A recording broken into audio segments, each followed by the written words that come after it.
Gosh, I sure hope that Tim Needham is happy because I've been really working hard on looking up instead of down. I mean, he just excoriated me. I shouldn't have used his whole name, Tim. I'm really sorry. Tim. I Yeah. looked down. Let's just call him Tim for the Tim. sake of this.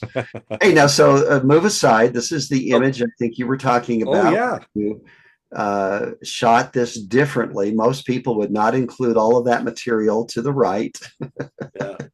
Yeah.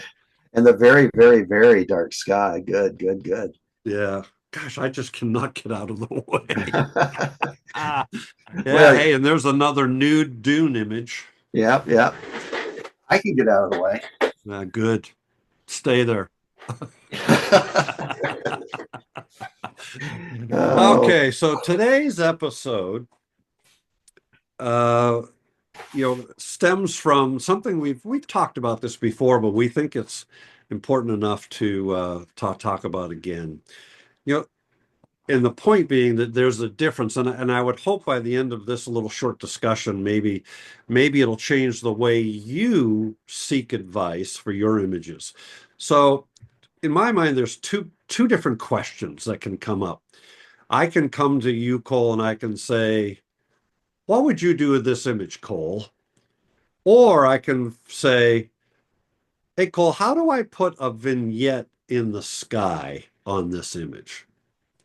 So, in your mind, what's the difference, Cole? I mean, they're two completely different questions, and why? well, the first question, what should I do with this image, indicates to me that you don't know. Yeah. You don't have a vision clearly. And a great line from the Ayn Rand's book, The Fountainhead, when there were these two architects, one had a vision, the other didn't. And he was always coming to the guy with vision saying, what should I do? What should I Right. do? And he finally said to him, how can you stand it to not know what you want? Yeah.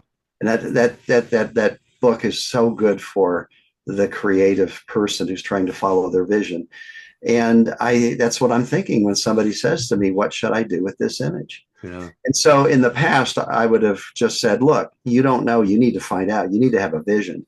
But now I try to walk them through that seeing for yourself Right. by asking them a series of questions that will hopefully come up with a bit of their vision instead of asking me. Right.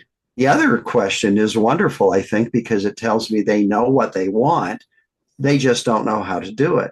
And I Right. think that's a valid question. Yeah. And I would say, well, here's what I do. And I would walk them through it. Yeah. I would never, though, when the first guy said, what should I do with this image? Say, well, I would add a vignette to that sky. Right. That's my vision. Yeah. And that excellent. And because I think that's exactly right. And you and I out in the field, on workshops or being asked on an email, whatever, we're just not going to anymore respond to the what would you do? We're going to respond, but it's going to be a series of questions. Well, I think of Barry, who's been on our thing. We make fun of Barry sometimes with his uh, what F stop. Yeah. But Barry, I remember often wanting to know how he should shoot something, and I've been so happy to see Barry just come Oh, full bloom into full his circle. own, knowing Yeah. what he And wants and and pursuing he it. feels, more importantly, he feels good about it. He really understands now that he can go out and make images that are uniquely his. That's a that's a turning point. We've talked about turning points in other shows. He's had a major turning point in his life where he finally feels confident. And that's what makes you and me very happy. Yeah, yeah, it's very Again, the whole point rewarding. of our show, really. Yeah. Yeah. And so what Barry has gotten is one, he's clearly getting some of his vision. He knows what he wants. Yeah. He's willing to pursue his own path. Yeah. And the other is he's been able to disassociate a good image from being a popular image. He doesn't care what Yeah. others think. You got the confidence to pursue how you see whether or not others like it. So let's come full circle here. So what is our advice then? When somebody comes to you, meaning you, the audience listening, our encouragement is then don't answer that question with what you would do. Try to refrain. It's hard because that's normal. It's human. Well, I would make your blacks brighter. I would, all those things. Don't do that. Ask them, well, what do you like about your image? What don't you like about your image? What could you do to enhance the things you like? What could you do to help remove the things that you don't like? Is there a crop that you might consider different that would make the weight, let them answer and start saying, well, I don't like the balance. Well, what could you do to help with the balance?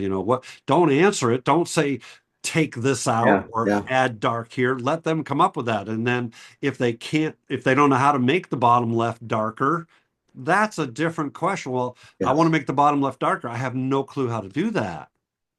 That's now we're into territory that we're comfortable saying, well, let me show you how.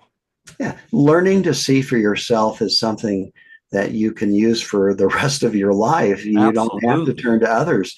And when people ask me, what would you do? I tell them, if I told you what I would do and you followed my suggestions and you kept following them, soon your work would look like mine.